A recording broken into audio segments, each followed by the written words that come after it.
আপনারা যে উপদেষ্টা হয়েছেন, আপনারা কিভাবে এই ইলেকশন করবেন? আপনারা তো খুব দেখি মনে মনে মন কলা খাইতেছেন। তা আমি মনে করি যে এই যে চাওয়াটি, এটি আমি যুক্তিযুক্ত মনে করি না।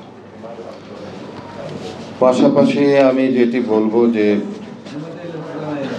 আমরা এর আগে স্বৈর শাসকের আগে একটি নিয়ম নীতি ছিল, সেটি ছিল যে না ভোট।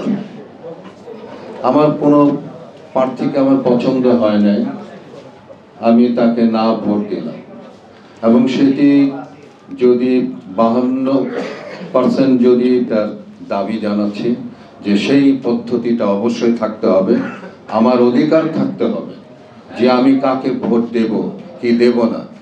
কাউকে আমার পছন্দ হলো না, তারপরে কি আমি জোর করে সেখানে ভোট দেব? তো সেই জন্য আমার এই অধিকার, আমার রাইট, এটা আমার থাকতে হবে। পাশাপাশি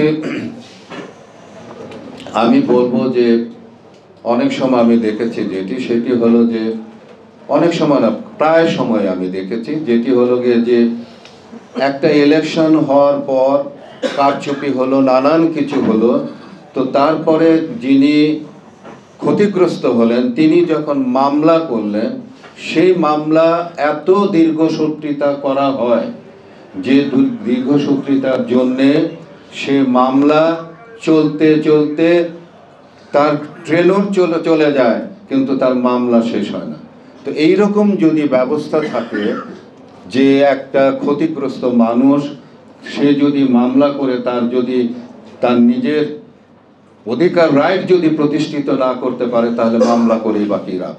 তাহলে আমার এখানে থাকতে হবে যে সেই মামলা যত দ্রুত, আমি মনে করি যে এটা একটা সীমা দিয়ে দেওয়া দরকার, 1 থেকে 2 মাসের মধ্যে সেই জায়গায় মামলা নিষ্পত্তি করে তার রায় প্রদান করতে হবে, যেন সেই জায়গায় যারা ক্ষতিগ্রস্ত হয় তারা যেন সেই ক্ষতি থেকে উত্তরণ করতে পারে। আরেকটি জিনিস যেটি এখন বর্তমানে আমি যেটি বলছি সেটি হলো যে নির্বাচন কমিশনের সংস্কার বলেন, অমুক বলেন, তমুক বলেন, সব ঠিক আছে, আমরা সবাই মিলে এবং নির্বাচন কমিশনের জন্য যে সংস্কারের জন্য যে কাজগুলো হয়েছে, প্লাস আমরা আরো অনেক কিছু আমরা দেব, কিন্তু এই কাজটা বাস্তবায়ন আসলে কারা করবে? আপনারা যারা যারা এই উপদেষ্টা পরিষদের মধ্যে আছেন, যারা রাষ্ট্রকে পরিচালনা বর্তমানে করছেন, তাদের কি যোগ্যতা আছে? আপনাদের কাছে আমার প্রশ্ন রইল, তাদের কি যোগ্যতা আছে এই ইলেকশনকে পরিপূর্ণভাবে, সুন্দরভাবে এই পরিচালনা করার যোগ্যতা কি ওনাদের আছে? আমি কিন্তু মনে করি না। তো আপনি সংস্কার করেন, যাই করেন না কেন, নির্বাচন পরিচালনার যে বিষয়টি সেটি যদি ঠিক না হয়, তাহলে আপনি কিভাবে আশা করবেন যে একটা নির্বাচন সুন্দর সুষ্ঠু নির্বাচন হবে? তার কারণ হলো গিয়ে যে একজন উপদেষ্টা সালেহ আহমেদ সাহেব উনি বলেছেন যে দ্রব্যমূল্য আমরা কমাতে পারবো না, নতুন করে যিনি আসবেন, যারা নির্বাচিত সরকার যারা আসবে, তারা এসে আপনার গিয়ে ওই দ্রব্যমূল্য তারা নাকি কমাবে। তো তারা যদি দ্রব্যমূল্য কমায় ইলেকশন হওয়ার পর, তো ইলেকশন আপনারা কিভাবে করবেন? আপনাদের কাছে আমার প্রশ্ন, আপনারা যে উপদেষ্টা হয়েছেন, আপনারা কিভাবে এই ইলেকশন করবেন? এটা জাতিকে জানাতে হবে, বলতে হবে, যেখানে আইনের কোনো শাসন এখনো পর্যন্ত কোনো প্রতিষ্ঠিত হয় নাই।